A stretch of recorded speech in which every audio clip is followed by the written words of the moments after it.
Hello and welcome, everyone. My name is Barkha Dutt. And the women I have here with me this evening all represent different countries, different cultures, and of course, different points of view. But there is one thing they have in common. They were all born Muslim. How they have engaged with the faith that they were born into, or in some cases disengaged with it, of course, is a very personal and individual story for all four of them. So let me first introduce our panel this evening, these four extraordinary, independent-minded, fiercely opinionated women, and then I'll frame the terms for the conversation that we hope to have today.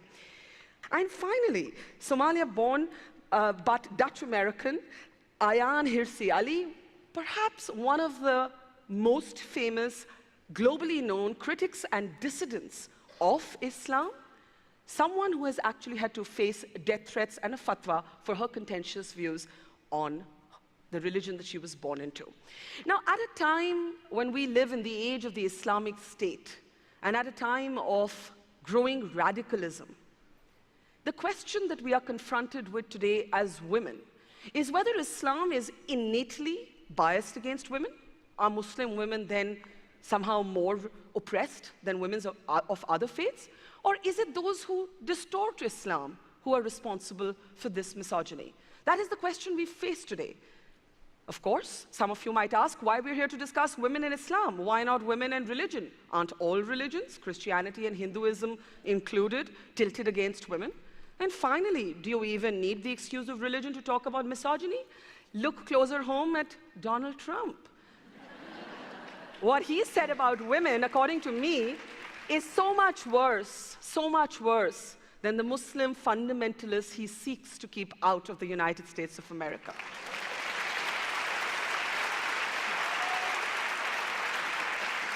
And that would naturally take me to my first question. I want to start with you. Correction. It was not only the fundamentalists he wanted to keep out, it was Muslims. No, I said so-called Muslim fundamentalists. Yes. And that's why my point is that you don't actually need any religion to display your misogyny in the brazen way that he has. And that would take me to Ayaan, because you have argued that there is something innately in Islam that is not just violent, but also leans against women. You have traveled the full journey from declaring yourself an atheist at one point to being willing more recently to engage with the reformists within Islam. But you have stuck to your position that there is a problem in the faith. And I would put to you that there are so many misogynists and they belong to so many different religions. Why are you picking only on Islam? Thank you.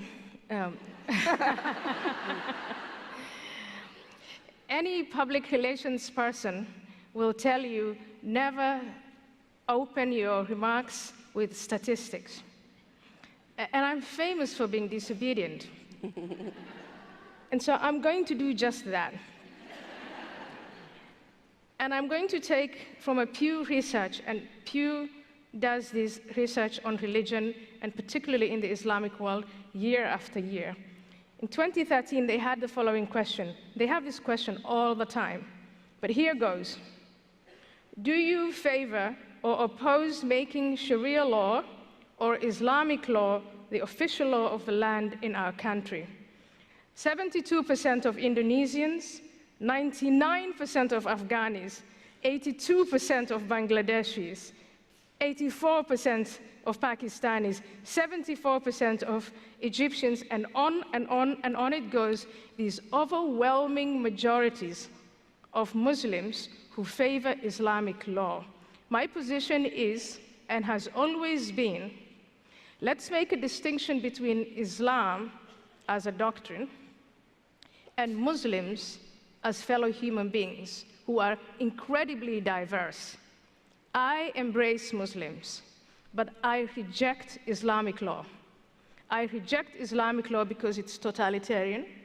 I reject Islamic law because it's bigoted, and especially bigoted against women. Where Islamic law becomes the law of the land, if these attitudes are translated into law, women will need a male guardian. Child marriage is reintroduced. You'll be disinherited. If you're raped, it's your fault and you get stoned to death. And we see numerous examples of that today. I reject Islamic law because it's inherently hostile to women. It is so bigoted. And everything we talk about in this conference regarding Islamic women, we condemn all of these practices, but we will not defeat, we will not eradicate these practices unless we talk about the principle, and the principle is enshrined in Islamic law unreformed. Aren't the orthodoxies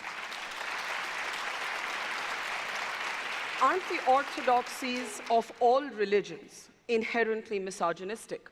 I come from a country that has among the largest Muslim populations in the world. Muslim women in India are fighting for the right to enter mosques the same way as men. But guess what? So are Hindu women. Menstruating women of a certain age are not allowed into temples. Closer home here in the United States of America, it's certainly Christianity that informs the debate on abortion. To me, coming from a so-called third world country, I find it shocking that America debates abortion. We have 30 minutes to talk about women in Islam. I think absolutely everything you said is right. Misogyny exists in every religion, in every culture, and in every geographical territory. But can we please, for just these 30 minutes, focus on the topic? Let me take that